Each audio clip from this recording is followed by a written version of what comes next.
Boa noite para todos. Realmente a saga para estarmos aqui foi muito longa, mas é um prazer muito grande estar hoje aqui na presença dos diversos companheiros das várias cidades aqui presentes.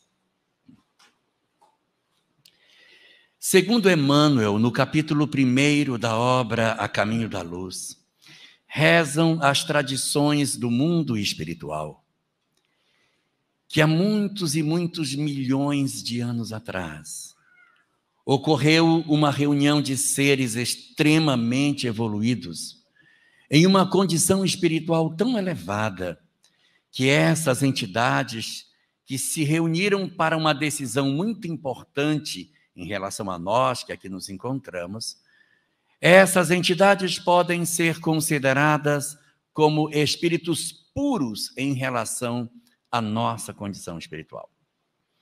E foi essa Assembleia Crística que decidiu, nessa reunião colegiada, que o planeta novo deveria surgir dentro do Sistema Solar. O nosso Sistema Solar deveria, então, passar a contar com mais uma das suas grandes moradas para o desenvolvimento dos espíritos.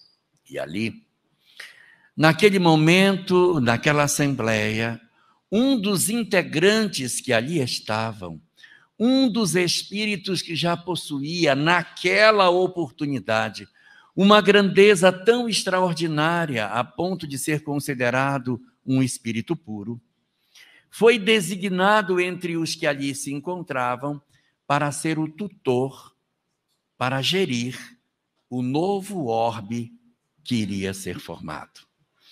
Esse espírito receberia, então, uma espécie de título de governador planetário. Caberia a essa entidade, secundada por um conjunto de auxiliares diretos extremamente evoluídos, realizar o trabalho de edificação de uma nova condição de morada dos espíritos, a fim de que nesse lugar encarnações extremamente importantes pudessem se dar neste lugar do universo. Esse governador planetário, portanto, se viu secundado de um grupo de espíritos diretamente ligados a ele.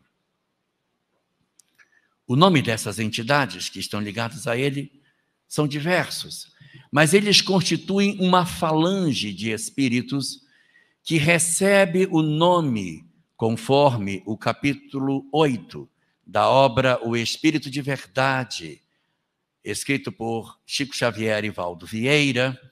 Nessa mensagem assinada por André Luiz, Espírito Santo é o nome da falange de espíritos que atua diretamente com Jesus na organização do orbe. Esse seria o nome dado para essa pleiade de espíritos que, ligados diretamente ao governador planetário, fariam o trabalho de gestão do planeta que surgia. A Terra, então, nos naturais movimentos astronômicos que iriam acontecer, vai promovendo a aglutinação da poeira cósmica dispersa nesse locum aonde a Terra hoje se encontra e da colisão sucessiva daquelas pequenas partículas que se agrupavam. O governador planetário organizou, então, o surgimento da vida. Ele se encarregaria de promover o lento processo de transformação das formas físicas, a ponto de que, num dado momento, a vida orgânica surgisse no planeta.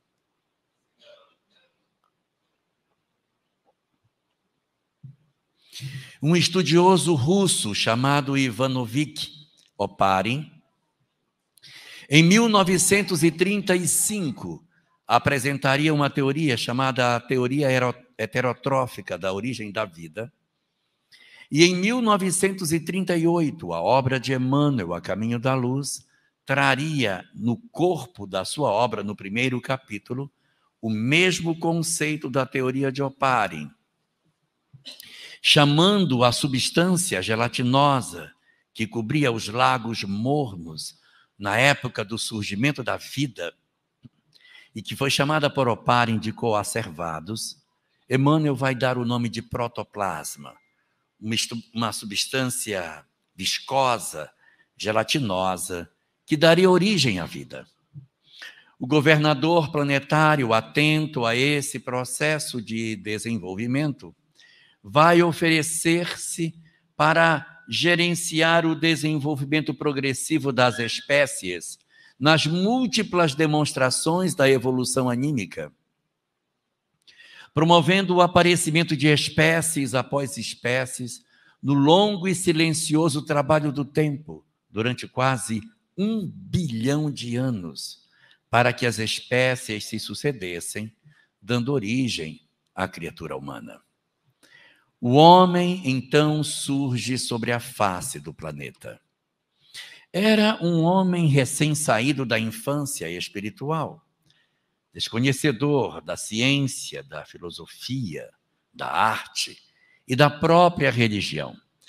Extremamente ignorante no sentido mais absoluto daquilo que a civilização iria poder oferecer, sem condições de poder dar passos mais rápidos na direção do progresso.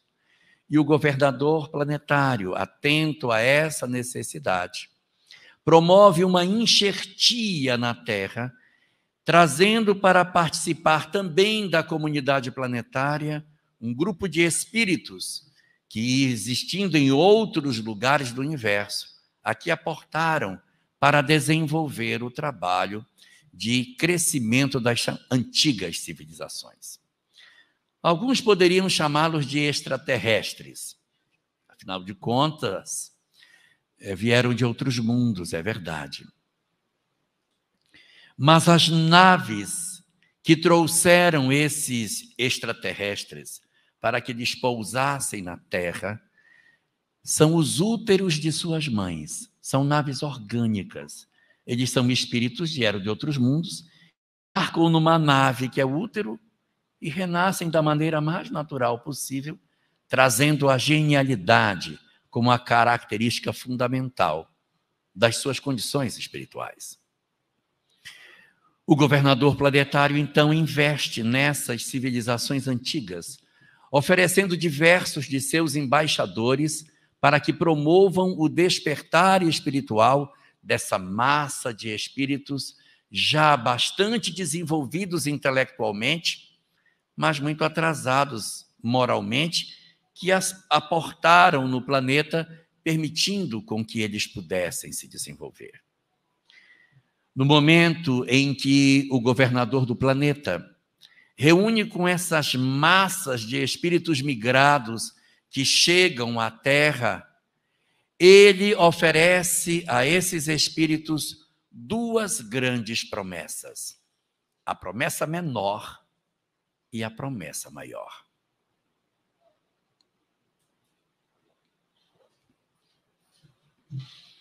A promessa menor foi que aonde quer que eles renascessem, ele mandaria um embaixador celeste para orientá-los com relação às verdades espirituais.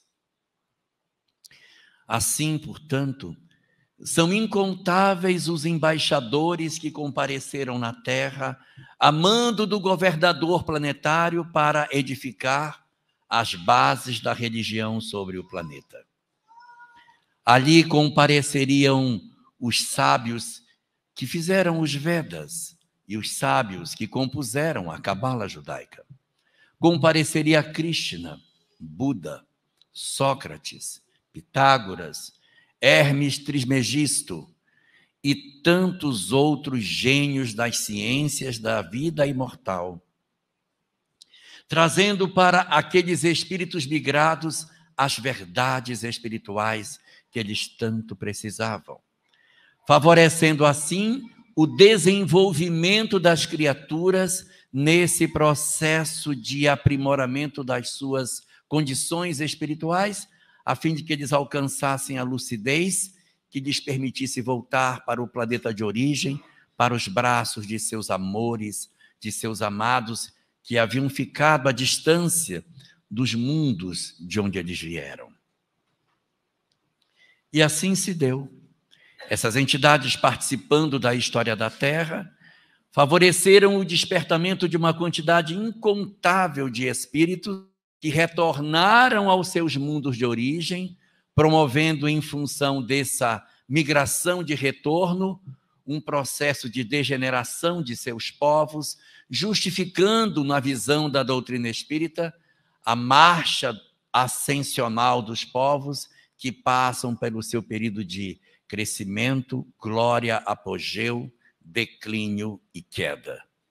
A queda, o declínio, esse processo de degeneração, nada mais seria do que a partida dos seus grandes gênios, fazendo com que os mundos voltassem a ter os seus integrantes lá na origem e aqui a Terra ficasse com os que ainda não haviam despertado. Essa era a promessa menor, mas havia a promessa maior. A promessa maior feita pelo governador planetário foi que depois de enviar seus múltiplos embaixadores para promover o despertamento das almas, se por algum motivo alguns ainda sobrassem, se por algum motivo os espíritos ainda não conseguissem acordar, ele viria.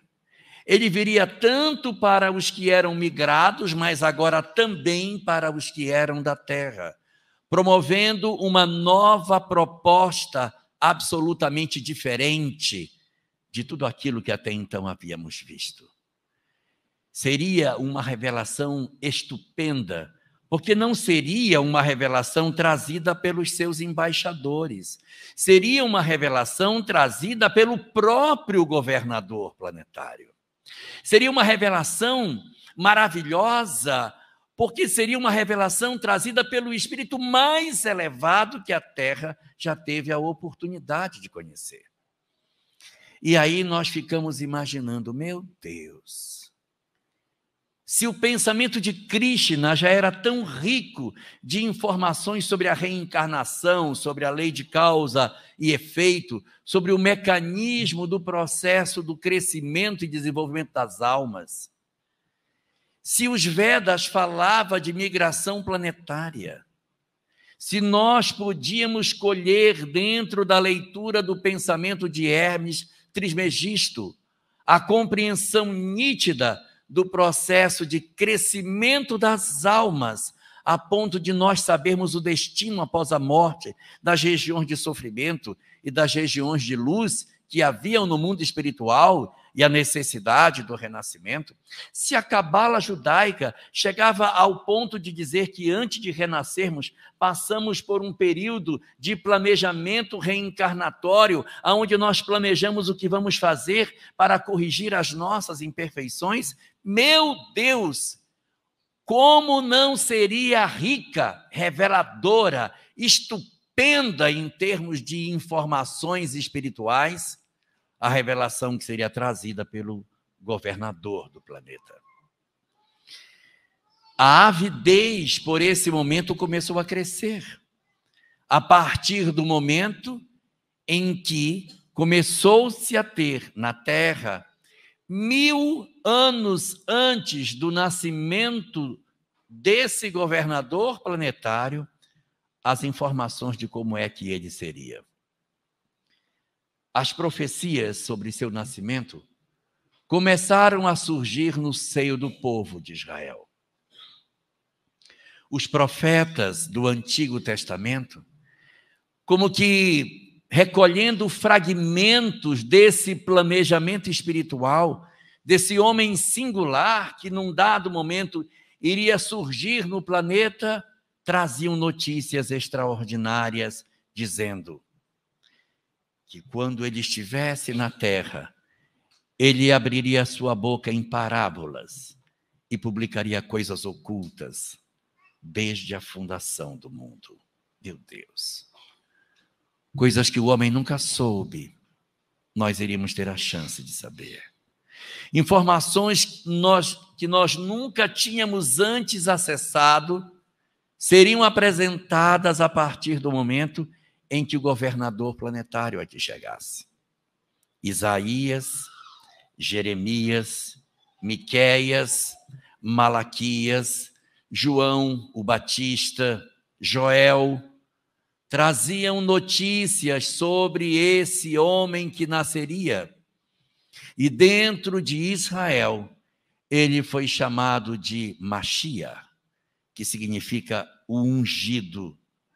Porque dentro da cultura judaica, quando uma pessoa ela é abençoada, ela é ungida, ou seja, o sacerdote vem e passa óleos nessa pessoa, aí ele é ungido, ou seja, ele recebeu um óleo que é cheio de bênçãos.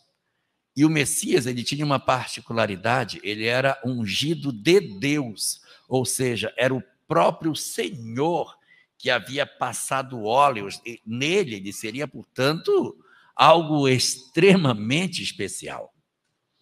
E o povo de Israel começa a esperar por esse Messias, por essa encarnação tão singular que a terra iria ter a chance de receber, e os preparativos começam a se dar, e as criaturas humanas ávidas de perceberem o que é que vai acontecer. Os anos vão se passando, e os profetas de Israel vão oferecendo notícias diferentes, num quebra-cabeça extraordinário, tentando compor o perfil desse Messias.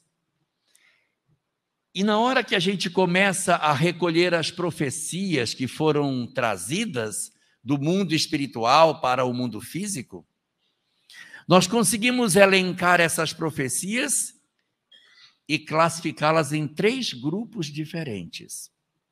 Havia um grupo de profecias que dizia que o Messias, quando viesse, ele seria um rei. Um rei tão poderoso que nenhum outro reino poderia se equiparar ao dele, ao ponto de ele ter sido chamado de o rei dentre os reis. Tem os reis, o rei dos reis. Em outras oportunidades, ele seria tão rico e poderoso que o seu trono seria um trono que nunca mais deixaria de ter glória, que o trono dele seria um reino de glória para todo sempre, e que seu reino nunca teria fim, e que todas as nações se curvariam diante de Israel. Que quando ele chegar, ele reinaria sobre o trono de Davi para todo sempre. Esse era um conjunto de profecias que existiam.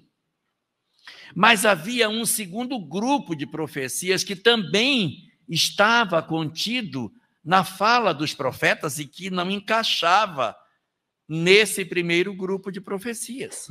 Porque o segundo grupo de profecias não falava nada de rei. Dizia ao contrário, se o Messias será rejeitado pelo povo, ele vai ser tido como uma vergonha, ele será visto como alguém desprezado. As pessoas vão balançar a cabeça, virar os beiços e dizer que ele não merece nada.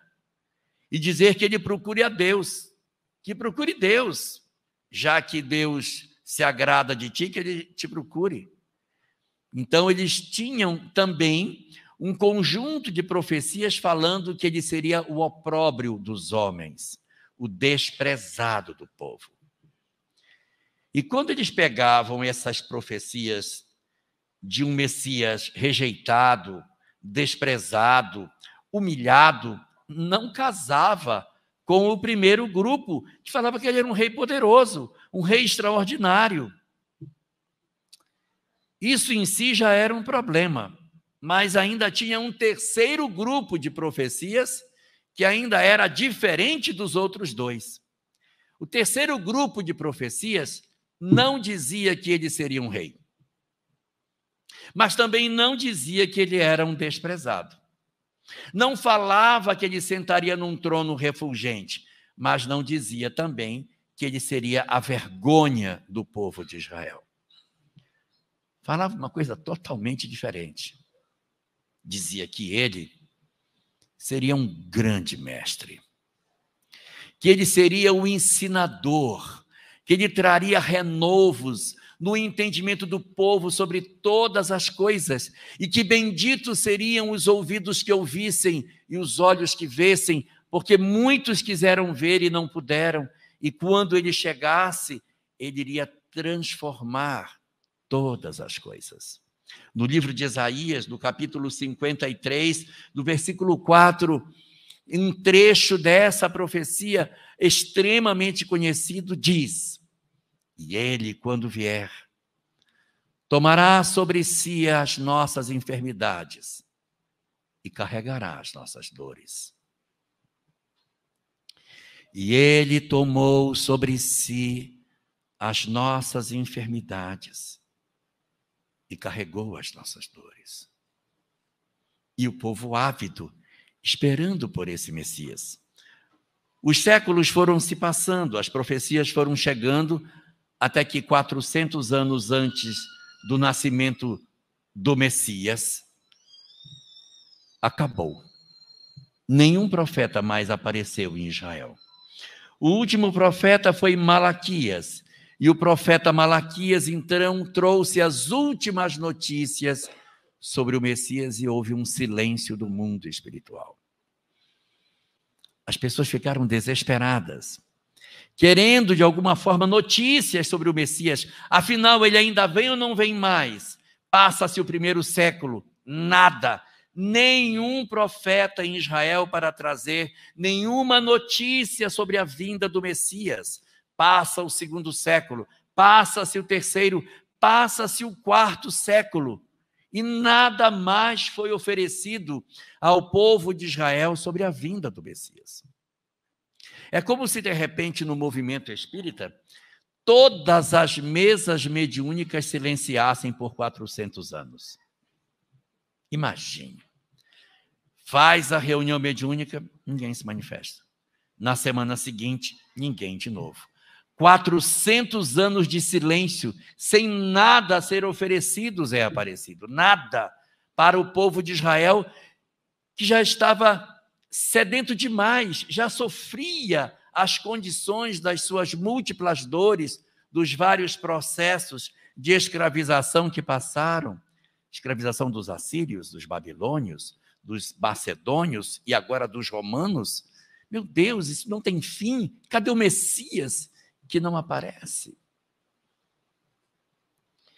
Até que, de repente, a notícia de que o Messias estava entre nós apareceu na cidade.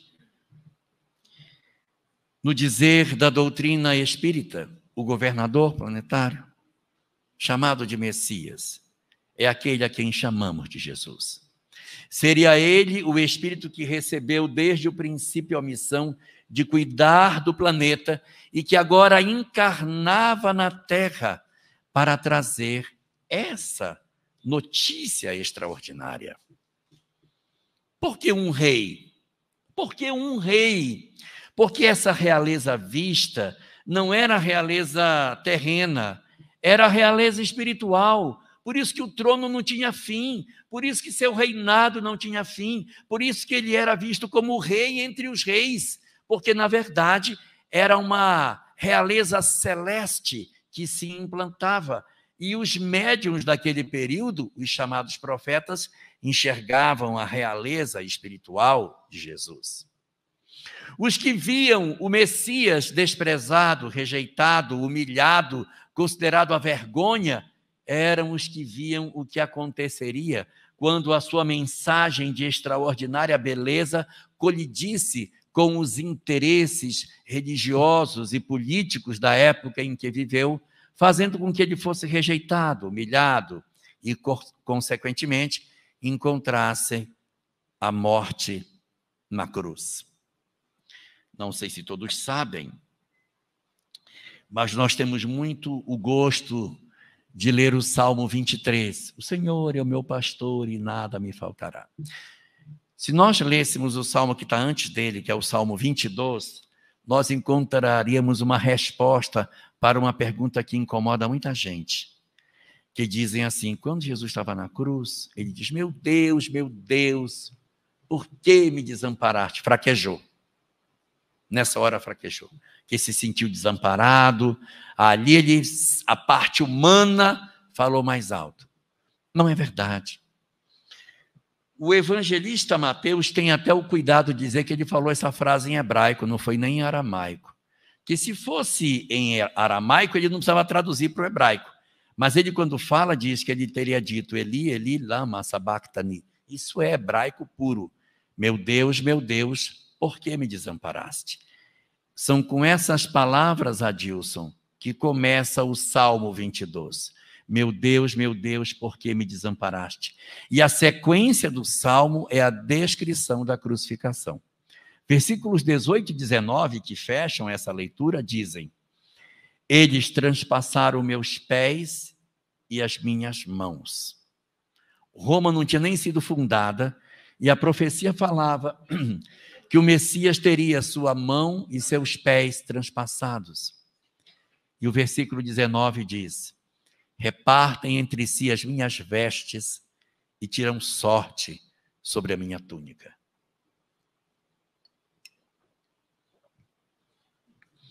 Que foi aquilo que efetivamente aconteceu ao pé da cruz, quando os soldados repartiram os seus pequenos haveres ali na hora da sua crucificação.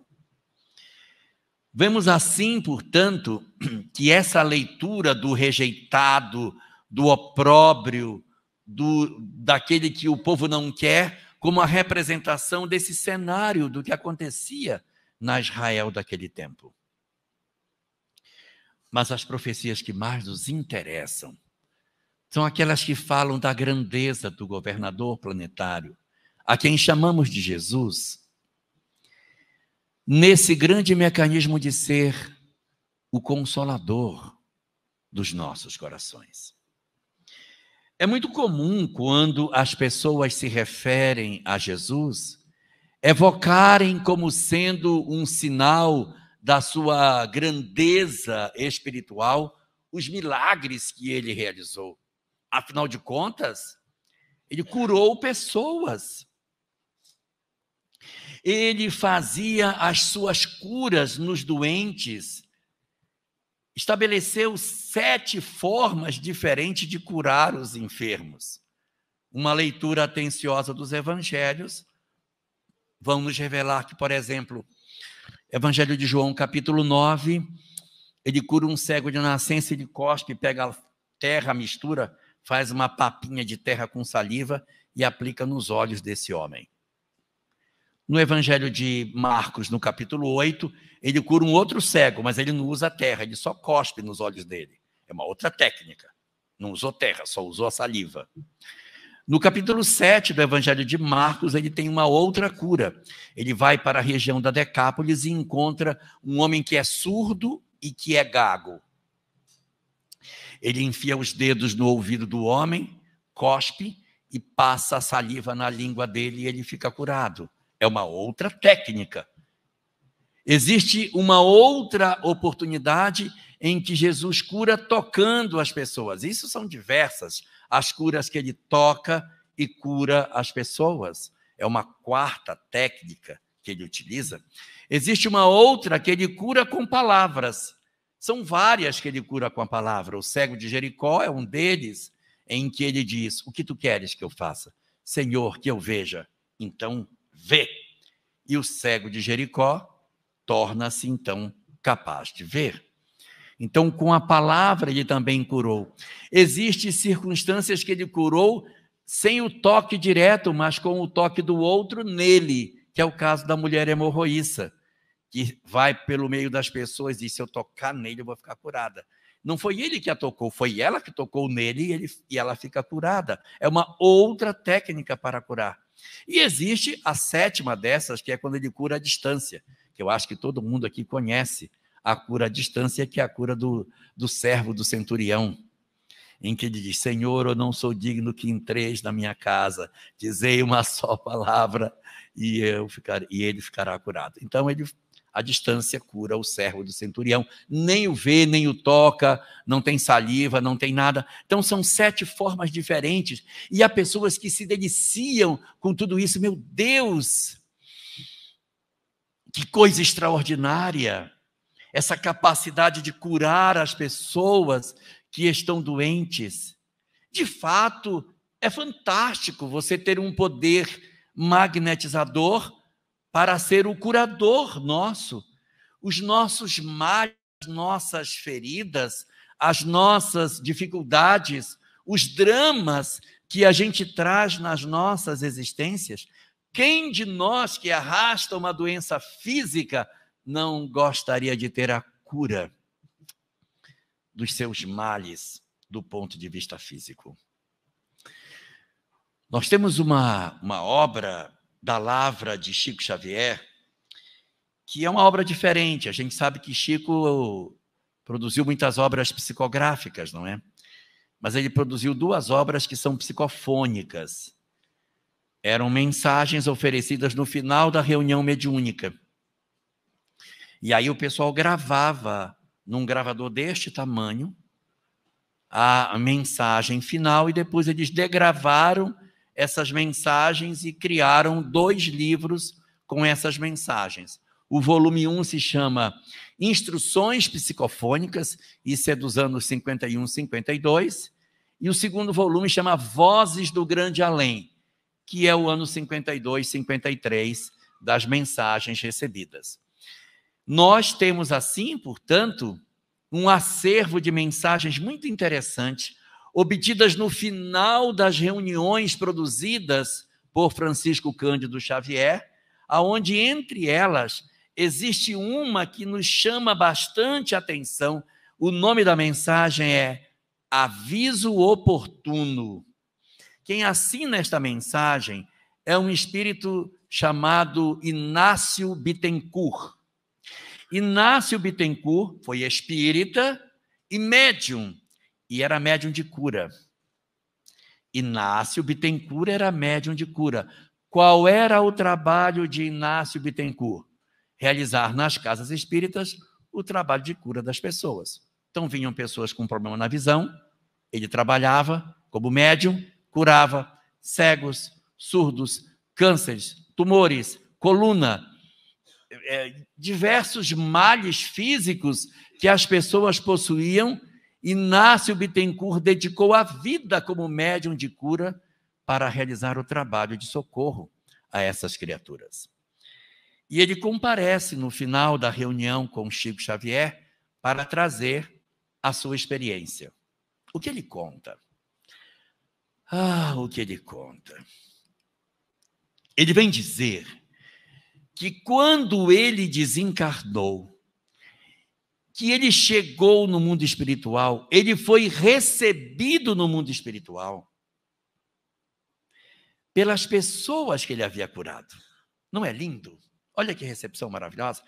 Ele atua aqui, cura centenas, sei lá, milhares de pessoas, e quando ele chega no mundo espiritual, aquelas pessoas que ele beneficiou vão recebê-lo à porta do túmulo para agradecer o que ele fez quando as curou no plano físico das doenças que eles tinham.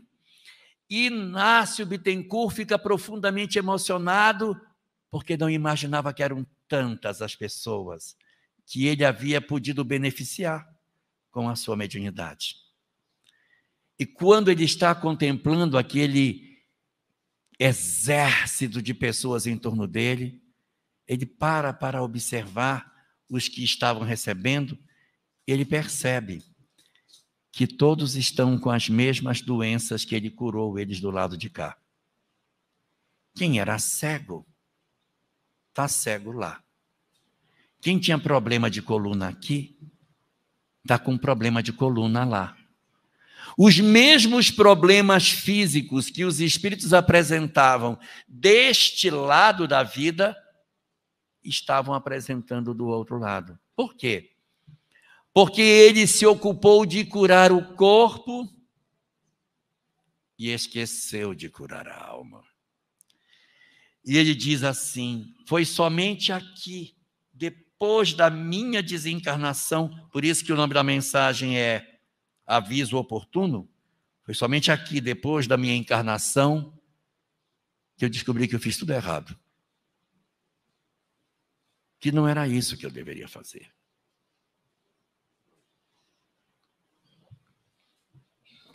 Que cuidar do corpo sem cuidar do espírito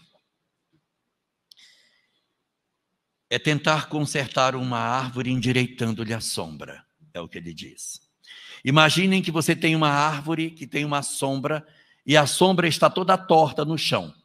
Como a sombra está torta, então eu levanto o piso, abaixo o piso, levanto o piso, abaixo o piso, aí eu olho para a sombra, opa, agora a sombra está retinha. Mas quem está correta? A sombra. A árvore continua torta. Então ele diz, curar o corpo sem curar a alma é como querer consertar uma árvore endireitando-lhe a sombra.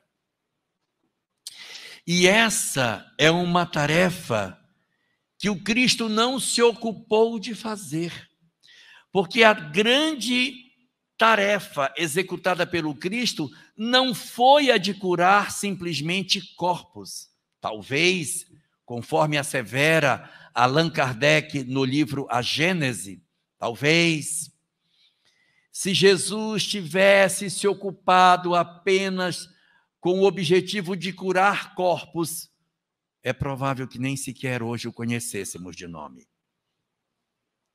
Porque o que há de mais excelente na mensagem do Messias não são as curas materiais que ele realizou, mas sim as curas morais, os processos de transformação que ele foi capaz de operar nas almas que por ele procuraram ao longo de toda a sua história, em que ele oportunizou a essas criaturas a chance de mudar as suas vidas. Creio que muitos de nós conhecemos a história narrada no capítulo 3 do Evangelho de João, o encontro de Jesus com Nicodemos. Lembram dessa história? Que numa dada noite, um fariseu procurou Jesus às escondidas para perguntar a ele algumas coisas. E é muito interessante o diálogo, porque conta o evangelista João que quando Jesus encontra com Nicodemos, Nicodemos diz para ele assim, o diálogo começa assim: Senhor, sabemos que viemos da parte de Deus, pelos sinais que tu fazes, porque ninguém poderia fazer os sinais que tu realizas se não viesse da parte de Deus. Por isso reconhecemos que tu vieste da parte de Deus. Ponto. Aí segue o texto. Jesus então lhe respondeu. Cadê a pergunta que não tem? Não tem pergunta. O Nicodemos estava ainda se preparando para perguntar, e aí e Jesus respondeu: em verdade vos digo, ninguém consegue entrar no reino dos céus se não nascer de novo. E aí segue aquele diálogo que nós conhecemos bem, em que Jesus e Nicodemos fazem uma longa conversa, mas como é que pode isso e aquilo, e atravessa praticamente todo o capítulo 3 do Evangelho de João, esse diálogo de Jesus com Nicodemos. E aí fica por isso mesmo, né? Ele foi à noite, encontrou Jesus e a história acabou. Não. A história não acabou. Uma leitura mais atenta do Evangelho do mesmo João vai nos dizer que quando Jesus estava na cruz e que é retirado da cruz, duas pessoas descem Jesus da cruz. Quem desce Jesus da cruz? José de Arimateia e Nicodemos. Ele foi procurar Jesus à noite, às escondidas, mas ele tira Jesus de dia, na frente de todos, sem se esconder.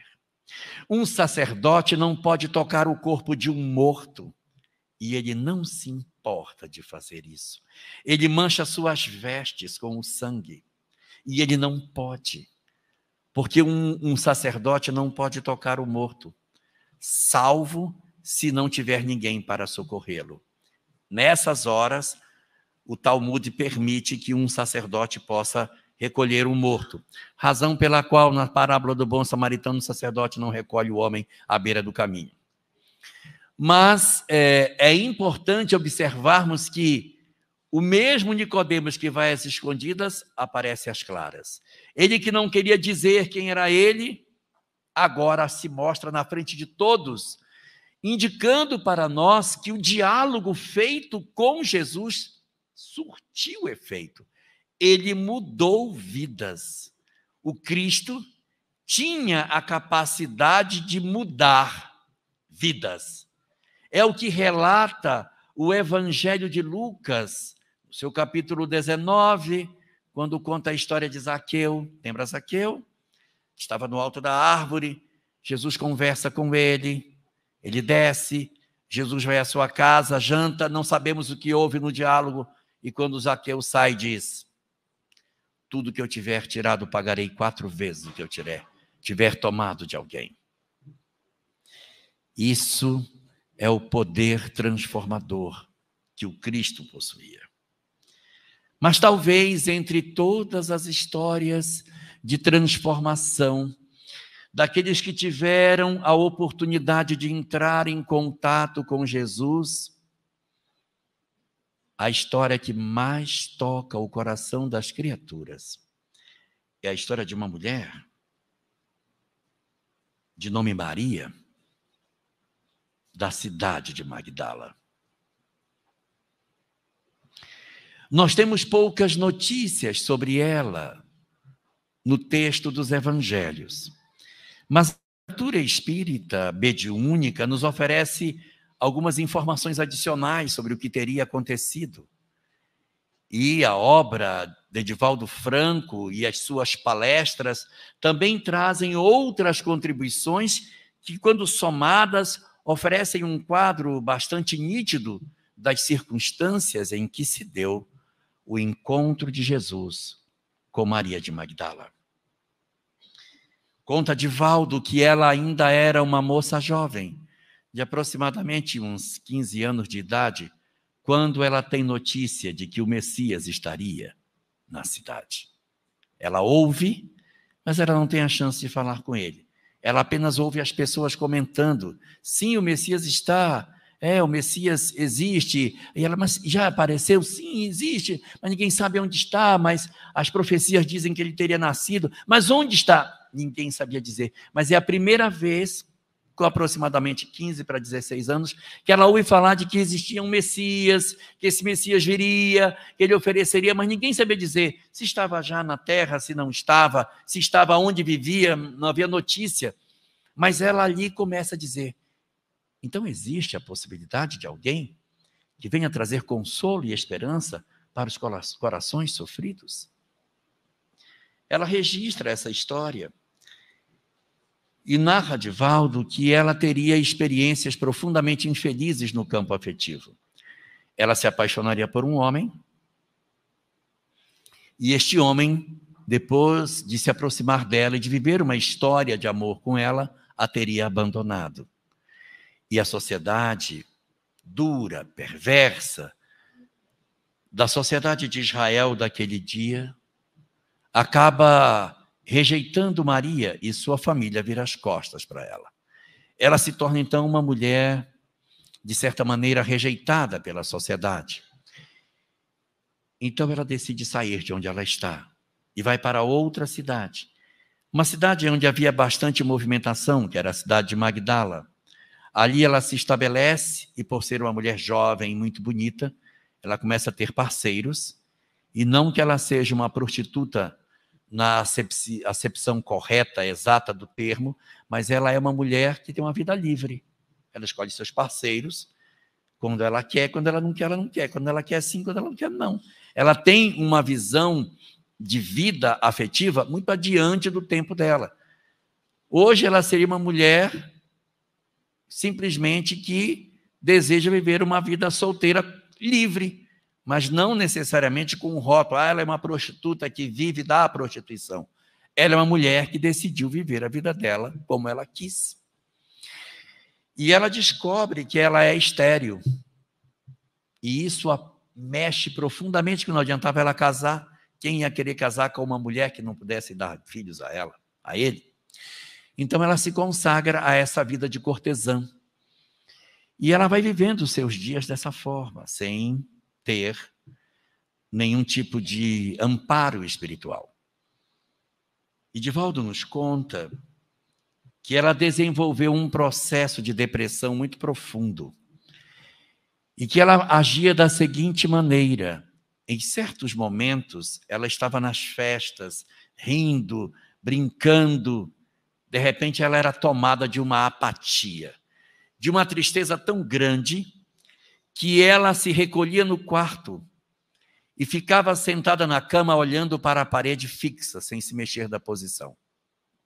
Ela ficava horas parada, sem dizer uma palavra, como se ela estivesse magnetizada, hipnotizada, parada naquele mesmo lugar, vivendo a profundeza da sua dor e da sua solidão.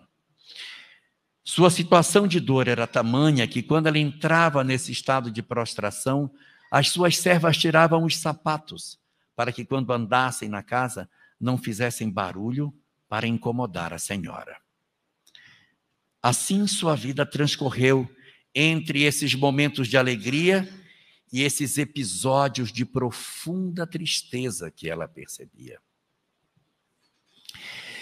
As notícias de que o Messias já estava na terra e que havia passado pela região da Galileia chegou aos ouvidos dela. Mas ela nunca teve coragem de chegar perto. Afinal de contas, quem era ela? Ela era uma mulher perdida e não fazia sentido que ela procurasse pelo Messias. Então, mesmo sabendo, através de terceiros, notícias sobre o que ele falava, o que ele pregava, ela de longe dizia: não é para mim. Não sou merecedora de tudo isso. Sou uma pobre desgraçada que não mereço nada. Mas apesar de ser uma mulher com todas essas características, ela era conhecida por ser muito bondosa. E quando ela andava pela cidade, na sua liteira, ela era muito vista entregando esmola para os miseráveis, para os famintos. Ela era dada a fazer caridade na condição que ela podia, diante dos múltiplos mendigos que viviam nas ruas de Magdala. E conta a história que, numa das suas situações de profunda dor e tristeza, ela pediu para sair, para dar uma volta na cidade com a liteira. Tomada de profunda tristeza, entrou, sentou-se no banco, próximo de uma janela com uma cortina, e os seus carregadores a levaram pela região do centro da cidade. Quando ela chegou na região do centro, bateram-lhe na porta, e ela, abrindo a cortina, viu um homem todo chagado, que, virando-se para ela, disse: senhora, uma moeda, senhora. Eu lhe peço, por misericórdia, uma moeda para um pobre leproso, por favor, uma moeda. E ela, olhando para aquele homem cheio de chagas, disse para ele: mas se você é um leproso, o que você faz na cidade? Por que não está no vale dos imundos, quando tantos outros ali estão? Você não pode estar aqui. O que você faz no meio da multidão? Senhora, é a minha oportunidade de me ver livre da lepra. Aqui na cidade de Cafarnaum, próximo de Magdala, o Messias está lá esta noite, e eu irei a ele, porque ele cura os leprosos, e eu pedirei para ele, para que ele me cure, para que ele me livre da lepra. Maria, tomada de uma profunda tristeza, abriu a bolsa, tirou a moeda E antes de lançar a moeda para o miserável, disse: pergunte para o seu Messias se ele também cura as lepras da alma. E jogou a moeda. O homem recolheu a moeda e disse: eu voltarei com a resposta, minha senhora. Eu sei onde a senhora mora. E partiu com a moeda. Maria voltou para a sua casa, recolheu-se nos seus aposentos em silêncio. E no dia seguinte, ouve-se um vozerio nos portões do seu palacete. O homem de ontem estava nas portas da casa dela, forçando a entrada do portão. Eu quero falar com a senhora, eu quero falar com a senhora. E as servas chegaram e disseram: Senhor, não faça barulho, a Nossa Senhora está em processo de tristeza profunda, ela não gosta de ser incomodada, vai embora. Não, eu não vou, ela pediu que eu voltasse, eu tenho a resposta para ela. E embora as servas insistissem para que ele fosse embora, ele empurrou os portões, correu para dentro da casa, e entrando no quarto da senhora, abriu as vestes e disse: eu trago um recado do Messias. Ele mandou-lhe dizer que ele cura a lepra da alma. Ele está lhe aguardando, senhora. Ele só tem esta noite para ficar em Cafarnaum. A senhora precisa ir comigo para vê-lo. E ela disse: eu não vou. Eu não tenho nada que fazer lá. Ele nem vai me receber, senhora. Ele recebe a todos, ele come com publicanos, com os miseráveis, com as pessoas de má vida. Venha comigo. E ele tomou Maria pelas mãos e a levou até o porto. Eles tomaram um barco e atravessaram a margem do lago de Genezaré, já no pôr do sol, chegando em Cafarnaum, na casa de Pedro, já à noite. Quando eles entraram, Jesus estava no fundo, depois de um corredor de rosas. Ela deu a volta, ele estava sentado, como que aguardando por ela. Quando ela chega, ele abre um sorriso e pede que ela sente. E ela, cheia de dores e de tristezas, lhe diz: Senhor, desculpe vir procurá-lo, eu vim porque me pediram que viesse, mas eu nem sei se eu mereço estar aqui. Eu sou a filha do pecado. Ouço tanto o Senhor falar de misericórdia e queria lhe perguntar se existe misericórdia em Deus para uma mulher como eu. O Cristo então disse para ela: por que não, Maria? Olha esta casa em ruínas aqui do lado. E havia uma casa em ruínas ao lado da casa de Pedro. E a casa em ruínas tinha uma trepadeira que havia subido pelo telhado e havia tomado toda a cobertura da casa. E a trepadeira estava florida. Ele disse: olha, a casa em ruínas está toda florida. Porque é assim que Deus age. Por cima dos escombros das nossas vidas, o Senhor tem o poder de fazer florir. Quando nós nos predispomos a sermos efetivamente almas que decidimos em nossas existências transformar os nossos corações. Na verdade, nós somos espíritos que temos uma sede muito grande de amor. E quando Maria vai procurar por Jesus, o que ela está colocando é exatamente isso. A sua sede de amor. E ela vai dizer isso para ele. Ela diz: ah, Senhor, eu sofro tanto. Eu tenho tanta sede de amor, tanta sede. Embora eu viva do amor, eu tenho muita sede de amor. Do amor verdadeiro. Por que eu tenho tanta sede de amor, Senhor? Se eu quero tanto amar.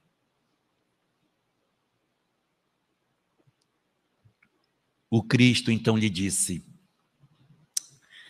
ah, Maria, nós podemos fazer coisas extraordinárias quando vivemos o verdadeiro amor. Porque o verdadeiro amor tem na sua essência a renúncia. como a renúncia, Senhor. Então eu não posso amar sem renunciar. E ele diz a ela: olha o amor de mãe. Observa o amor das mães, que é um amor de renúncia, o que pede a mãe de volta daquilo que dá. Aprende a amar como as mães amam. E tu que és mulher, vive o amor das mães. Nesse momento, Maria cai num pranto e diz: desgraçada que sou, Senhor, porque eu não posso ser mãe. Estou impedida de viver esse amor que tu falas, da renúncia, do sacrifício, porque não posso ser mãe. E o Cristo lhe responde: quem te parece ter maior amor? A mulher que é capaz de amar o filho do próprio ventre, ou aquela que é capaz de amar o filho do ventre alheio? Olha quantos estão padecendo do amor de mãe. Sê tu, Maria, a mãe de todos os que estendem os braços, suplicando por afeto. Completa a tua carência de amor, te dedicando àqueles que não têm ninguém para deles cuidar.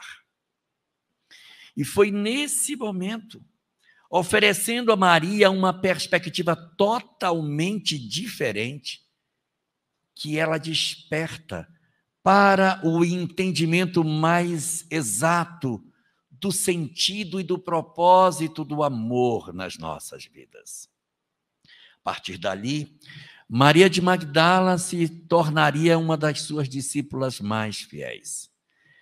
Esquecendo suas próprias dores, suas próprias tristezas, ela passaria a seguir Jesus, acompanharia o período da crucificação e estaria entre as mulheres que foram no domingo de manhã, já depois da crucificação, para passar óleos no Cristo, e que quando ali chegaram, encontraram o túmulo vazio.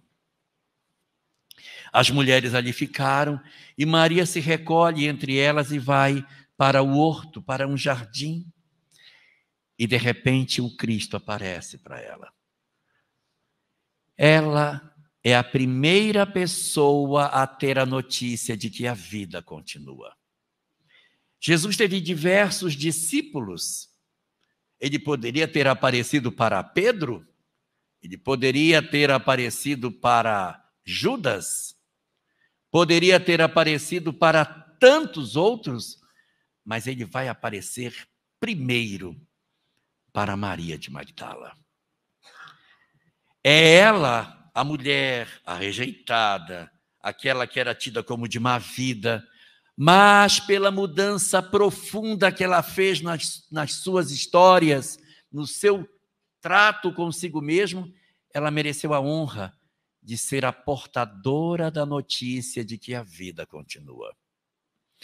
Ela é, portanto, o símbolo da renovação, da cura que o Cristo pôde realizar nas nossas almas, como ele pode continuar a curar não somente aqueles com os quais ele teve a oportunidade de lidar durante o tempo que esteve conosco, mas a cura de todos nós. Porque a cura que o Cristo estabelece nas nossas vidas está centrada nos ensinamentos que ele nos oferece. Nós muitas vezes dizemos: eu queria muito Jesus perto da minha vida, mas a gente de repente não quer fazer o trabalho de Maria de Magdala, de se movimentar na direção dele. Não queremos fazer o trabalho de Zaqueu, de alterar as nossas vidas. Não queremos fazer o trabalho de Nicodemos, de também transformar as nossas existências. E não é preciso que a gente, para se aproximar do Cristo, saiamos pelo mundo desfraldando uma bandeira, apresentando a divulgação de uma mensagem para o mundo, quando nós possuímos efetivamente um espaço extraordinário aonde podemos oferecer a mensagem de Jesus, de forma que, inequivocamente, é o lugar onde devemos trabalhar. Se nós falharmos nas nossas atividades profissionais, o que vai acontecer? Outros nos substituirão.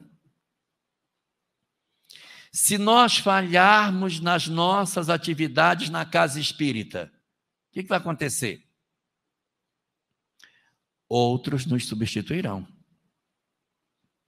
E se nós falharmos no lar, quem vai nos substituir? Não tem ninguém. É uma tarefa que é nossa. É uma tarefa pessoalíssima. E para esses nossos dramas familiares, o Cristo também se apresenta como médico das nossas almas. Ele nos oferece a oportunidade de nós tornarmos as nossas vidas mais leves.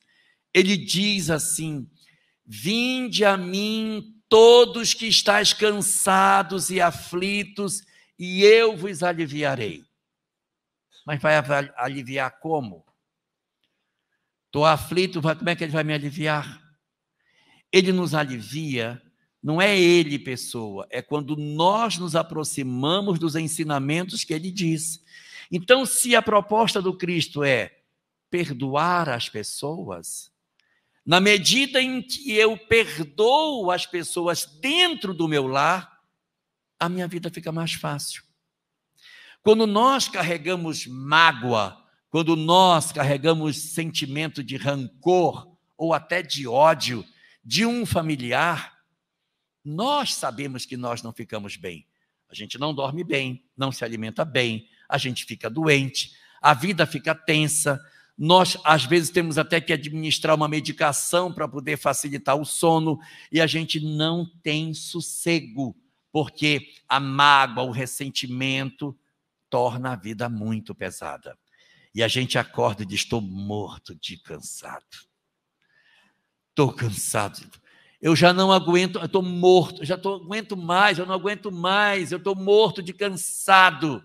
E o Cristo diz: vinde a mim todos os que estáis cansados e aflitos, e eu vos aliviarei. Cansado de quê? Cansado da raiva, cansado da mágoa. Então, como é que eu vou me aliviar? Exercitando o amor nas nossas vidas. Na medida em que eu exercito o amor nos dias que a vida me oferece, eu tenho como natural consequência sentir a paz dentro do meu coração. É aí, na hora em que nós dizemos: eu não quero mais isso para mim.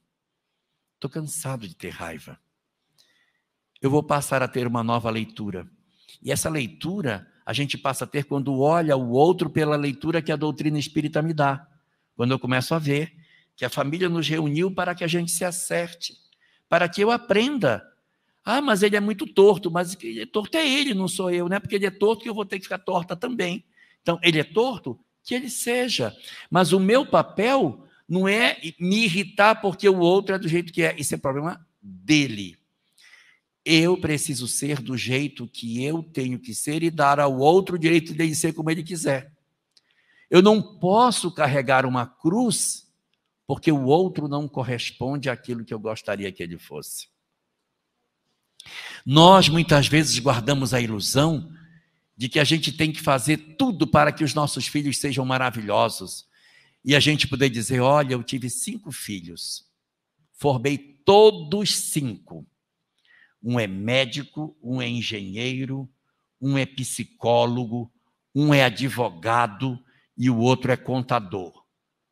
Todo mundo formado, como se fosse a vitória ser formados. Mas o que esses médicos estão fazendo? O que esses advogados estão fazendo?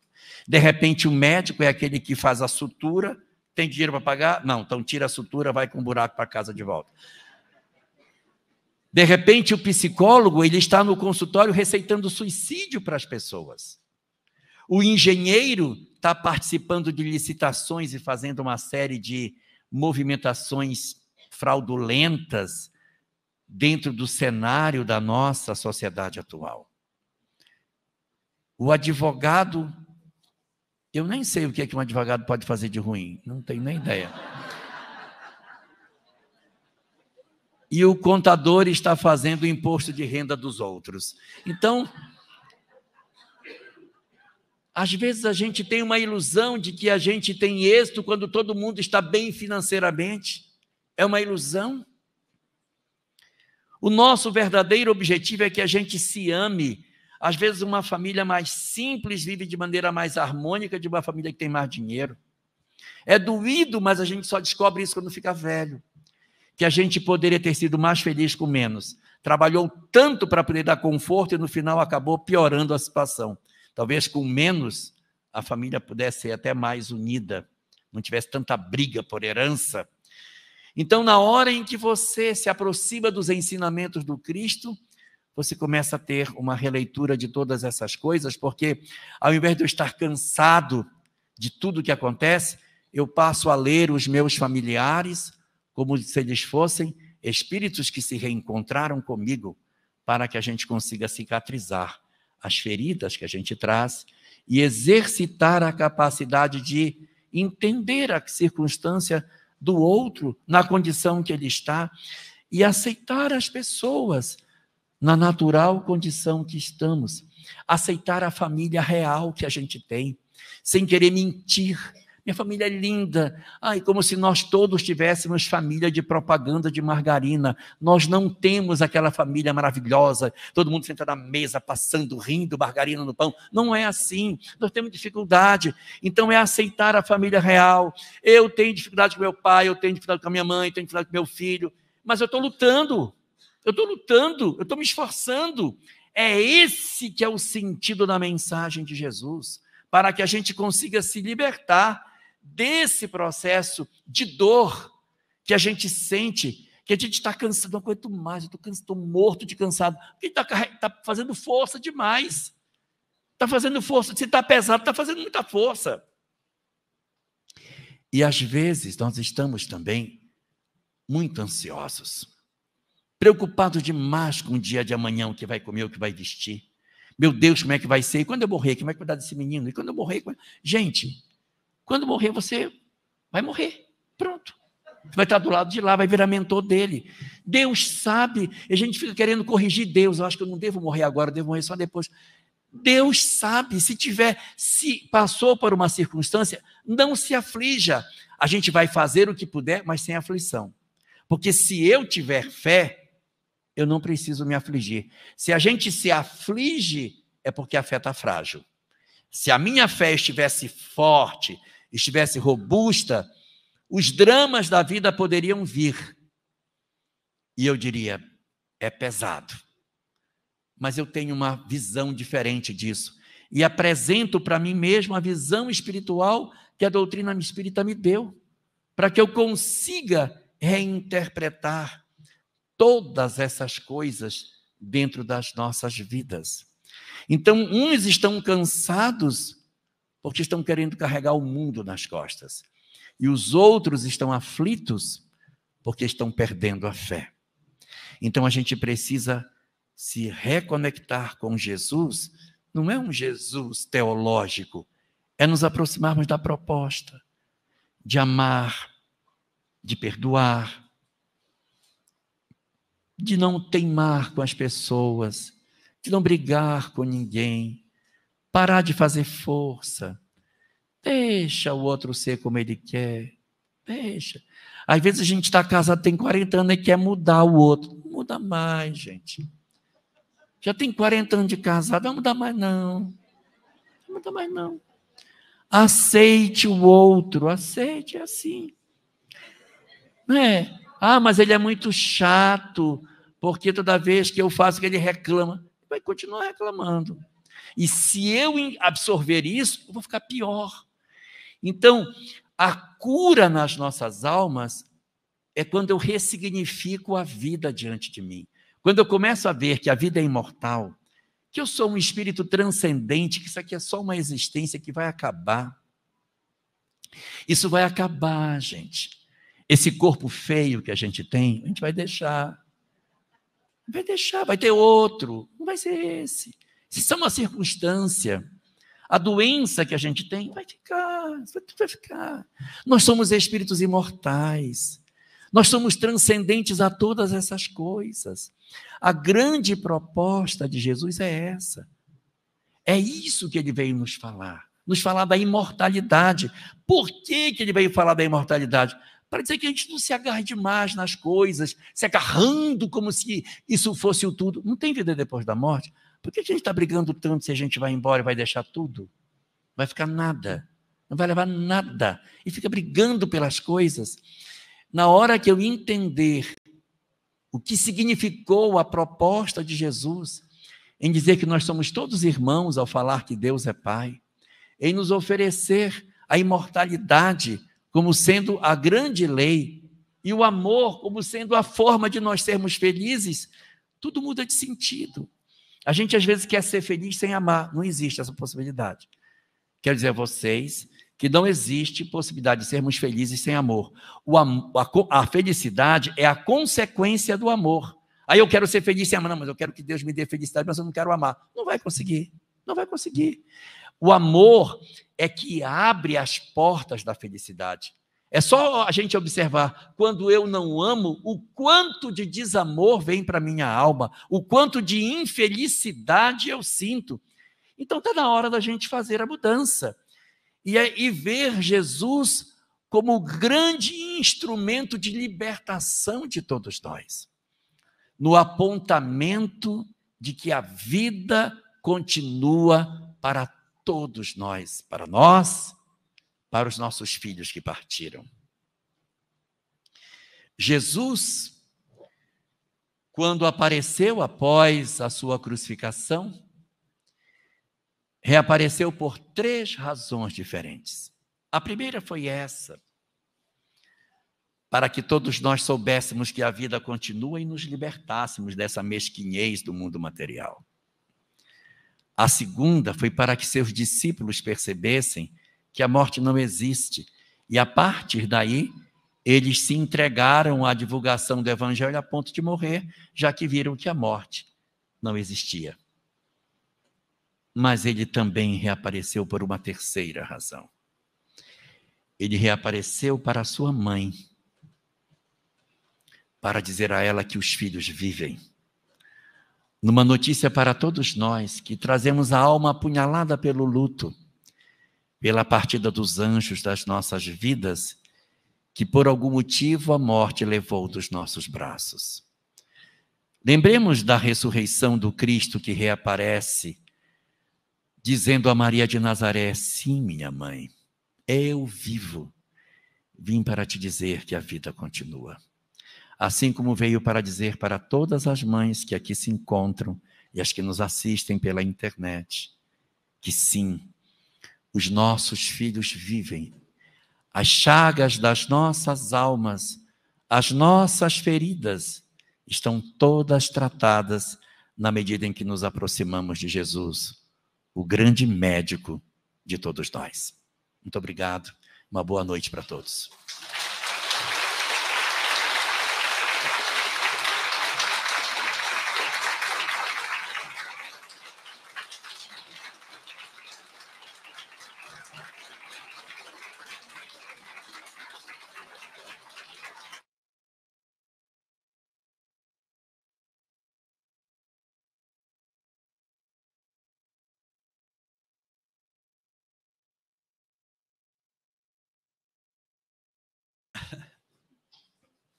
Vamos orar? Senhor Jesus, divino médico das nossas almas e Senhor dos nossos corações, nós, os teus tutelados, reunidos em torno do teu nome, no lar que tu nos ofereceste para o benefício da prece, estendemos as nossas mãos, Senhor, em busca da tua misericórdia e das tuas bênçãos sobre as nossas vidas. Pedimos-te, Senhor, assim, que tu compareças no interior das nossas almas, facilitando com que nós consigamos através dos ensinamentos que tu nos deixaste, conseguir cicatrizar as feridas que ainda jazem abertas no fundo dos nossos corações. Vem, Senhor, e estende as tuas mãos sacrossantas sobre as nossas cabeças, permitindo que o teu amor derramado sobre as nossas vidas restaure a nossa saúde emocional, sustando o nosso pranto, as nossas tristezas, a nossa saudade dos nossos amados, e encha as nossas almas da certeza de que tu nos cuidas, de que tu velas pelo nosso planeta e que socorres a todos nós nas nossas múltiplas situações de dificuldade. Auxilia-nos, Senhor, para que consigamos lançar mão de tudo aquilo que tu já nos ofereceste e dar a cada um de nós a libertação verdadeira das nossas almas, pela nossa vitória na direção do amor, da verdadeira felicidade espiritual, despida de todos os interesses materiais, mas na busca simplesmente da paz dentro das nossas almas. Visita, Senhor, os nossos lares. Entra pela porta das nossas casas, espalhando luzes por todos os compartimentos do lugar que habitamos, deitando as tuas bênçãos sobre todos os nossos familiares, principalmente aqueles que se encontram enfermos da alma, que se retrata no corpo físico. Ajuda a que todos nós que habitamos este lar sejamos beneficiados pela graça da tua visita divina, e que os nossos espíritos benfeitores te acompanhem nessa visita celeste, abraçando carinhosamente cada um daqueles que divide conosco a experiência familiar. Restaura, Senhor, a nossa sanidade emocional.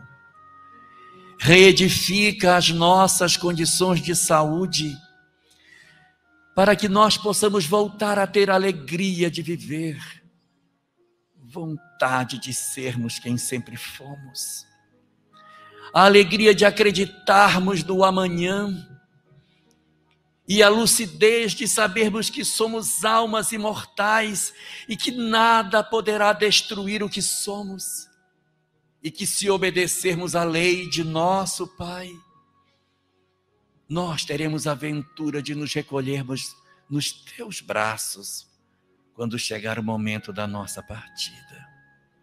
Senhor, é por sabermos a imensidão da tua misericórdia e das múltiplas formas com que tu ages para socorrer a todos aqueles que Deus te confiou, que nós nos entregamos inteiramente aos teus cuidados, para que tu cuides de nós, enxugues as nossas lágrimas, confortes os nossos corações tão cansados e tão aflitos, e nos ensines a perdoar, porque nós não aguentamos mais, Senhor.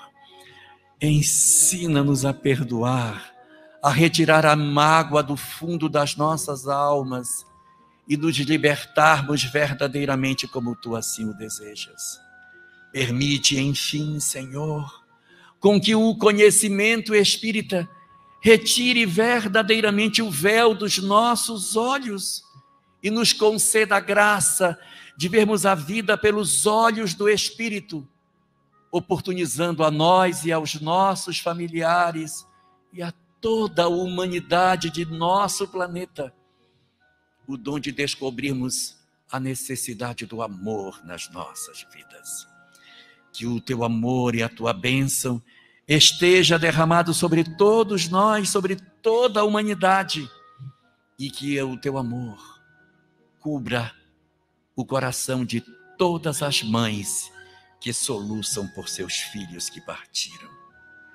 Que as tuas bênçãos permaneçam conosco e as tuas luzes estejam entre nós, não somente hoje, mas para todo sempre.